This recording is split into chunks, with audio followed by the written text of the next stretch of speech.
Le problème du président Létang, c'est que il se sent pas fort avec tout le monde quand même. Ah bah non, mais la chose, Jérôme, ce que j'allais dire, malheureusement, c'est que je trouve qu'on n'entend pas assez Bruno Genesio. On ne l'entend qu'en conférence de presse. C'est quelqu'un qui parle bien, qui est très intéressant. On peut, Djibo, on va pas se mentir, on va dire la vérité à nos auditeurs et le mérite de toute façon. Le président Létang ne veut pas que Rotten s'enflamme et que moi je fasse des interviews de joueurs à Lens ou des dirigeants à Lille, pas à Lens, ouais. Et donc il a refusé notre demande. On voulait faire Bruno Genesio qui était d'accord dans tous les cas, mais le président Létang a refusé. Peut-être qu'il aurait préféré que ça soit lui. Mais il mérite plus de lumière, Bruno Exactement. Genesio. C'est pour ça qu'on en parle ce soir. Le problème, c'est que le président, il l'a éteint, la lumière de Bruno Genesio. Alors, toi, justement, Jérôme, qui a toujours encensé Bruno Genesio, est-ce que tu trouves que c'est un entraîneur sous-coté ? Non, mais le problème de Bruno Genesio, c'est que là, il souffre forcément de ce que montre son président. Le président, après une victoire à l'Atlético Madrid, quand tu joues, tu as tapé le Real Madrid. Ouais. Après, tu tapes l'Atlético Madrid et que tu vois que c'est ton président qui va sur les plateaux télé plutôt que l'entraîneur ou les joueurs et qui refuse toutes les interviews de Bruno Genesio, mais lui, il y va. Mais là, tu te dis, mais merde, le football va pas, c'est pas possible.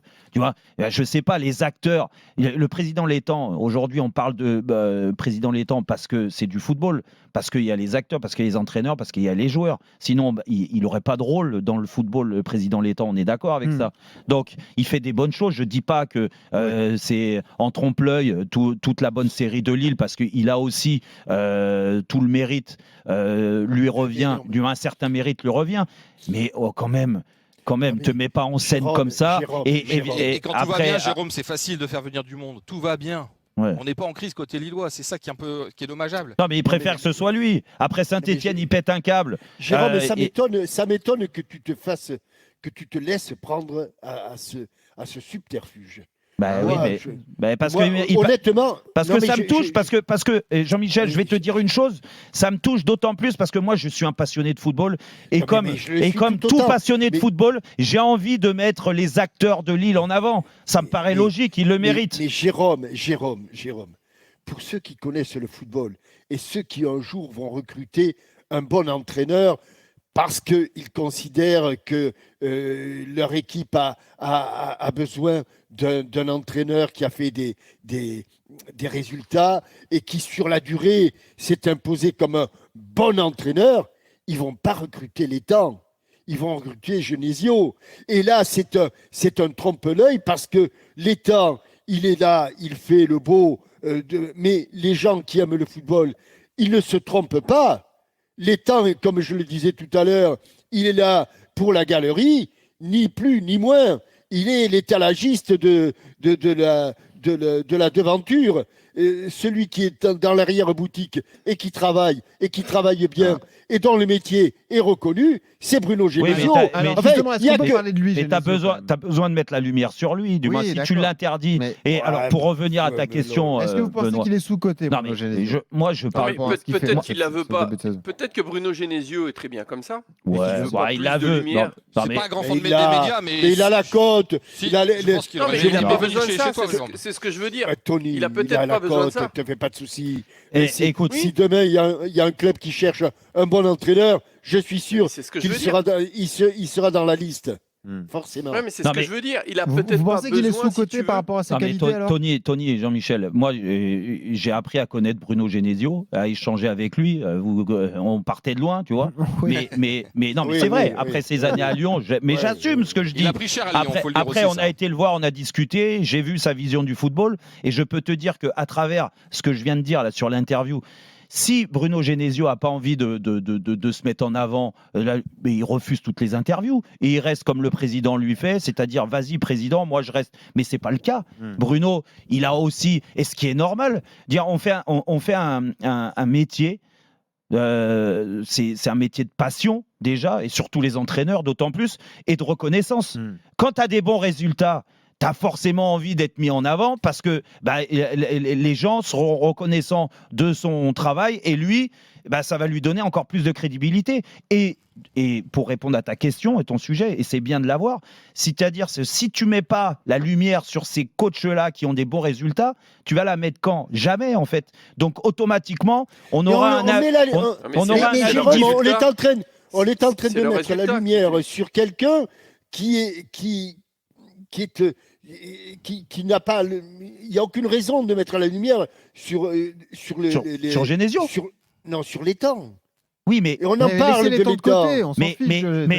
Exactement. Mais c'est lui qui bloque tout et ça empêche Bruno Genesio d'avoir en effet, quand on parle de sous-côté ou pas sur-côté, parce que là on parle de sous-côté, c'est à travers ça, parce que son travail il est excellent depuis qu'il est à Lille. La question c'est est-ce qu'on se rend compte de ce qu'il est en train de réaliser à Lille? Parce que notamment la compo. La réponse est oui. La réponse est oui. Je suis pas sûr. Oui, pas vraiment. Les amoureux du foot et les connaisseurs savent très bien ce qu'il fait. Et comme disait Jean-Michel, le jour où un club aura besoin d'un très bon entraîneur, il va se diriger vers un garçon comme Bruno Genesio. Moi, je pense. On pourrait lui mettre plus de lumière, mais ce que moi je voulais souligner, c'est que peut-être que lui ne veut pas plus de lumière que ça. Et après, alors ce qui est pas normal, c'est par exemple que ce soit le président qui refuse que son entraîneur vienne faire des interviews. Il y a un vrai problème dans la communication du Tony, regarde, je vais te dire, il y a des personnalités différentes. Mais regarde, l'ami de Jean-Michel, Rudy Garcia. D'accord, il sait se vendre, c'est un politique. Il sait se vendre. Rudy Garcia, tu n'es pas obligé de dire l'ami de Jean-Michel. Il sait se vendre. T'imagines, Rudy Garcia, il n'a pas fait autant d'exploits que Bruno Genesio, mais déjà, on peut en parler. Par moment, il y a son nom qui arrive pour entraîner Manchester United, pour entraîner Barcelone et tout ça. D'accord. De l'autre côté, parce qu'il sait se vendre, de l'autre côté, Bruno Genesio, qui a du mal peut-être. À tous les niveaux. Ça existe à tous les niveaux, Jérôme. Tu as même des joueurs qui savent plus se vendre que d'autres. Oui, mais le terrain parle. Oui, d'accord, mais le terrain, c'est une chose. Après, il faut savoir aussi expliquer les choses. Du métier. Mais oui, la lumière, il faut surtout quand tu as des bons résultats et que tout se passe bien. Si tu prends pas la lumière maintenant, mais il va la prendre quand en fait? Il la prendra jamais. Te fais pas de soucis que les scouts des grands clubs, ils ont déjà sur leur petit calepin, sur leur petit calepin les performances de Genesio avec le LOSC depuis le début de la saison, comme l'a dit Djibo, te fais pas de soucis. Et on parlera de. Mais par contre, tu as raison de dire qu'il est sous-coté. Et tu as raison, je trouve, de dire qu'il est sous-coté. Un petit mot, on parle de s'ouvrir au niveau du football parce qu'en fait, les droits télé, c'est galère, c'est compliqué. Il faut que les clubs s'ouvrent, il faut qu'on en parle des clubs pensés positifs. Il faut s'ouvrir énormément les joueurs. Mais ils veulent pas, Djibo. Mais oui, mais c'est important pour l'avenir du foot. C'est sûr que tu nous fais la leçon, Djibo. T'es responsable, merde. T'es sur place. Vas-y, mais se couler un peu. Fais ton boulot. C'est sûr, Djibo. Je vais pas m'abonner à DAZN pour une interview de l'État. Thibaut, tu vas voir les dents. Là, demain, tu le prends, tu lui dis c'est pas normal qu'on n'arrive pas à voir. Si je le crois tout à l'heure, je lui dirai. Je ne fais plus aucune conf, tu lui dis, je sais pas. Peut-être qu'il sera content que tu dises ça. En plus, Jérôme a été dithyrambique sur votre travail hier, donc n'hésitez pas. Mais non, mais moi je suis objectif. Et après, peu importe, Olivier Létang, humainement, c'est pas ma tasse de thé. Et je trouve que ce qu'il met en place, voilà, allez en parler à Christophe Galtier ou à d'autres, et vous verrez ce qu'il vous dira. Et pas que Christophe Galtier, il y en a d'autres. Après, à côté de ça, j'ai donné mon avis sur la flamme olympique quand il l'a porté. Putain, lui, on l'a su qu'il l'a porté. Waouh, ça a fait le tour du monde. Passons à Monaco. Il l'a mangé même la flamme, je crois.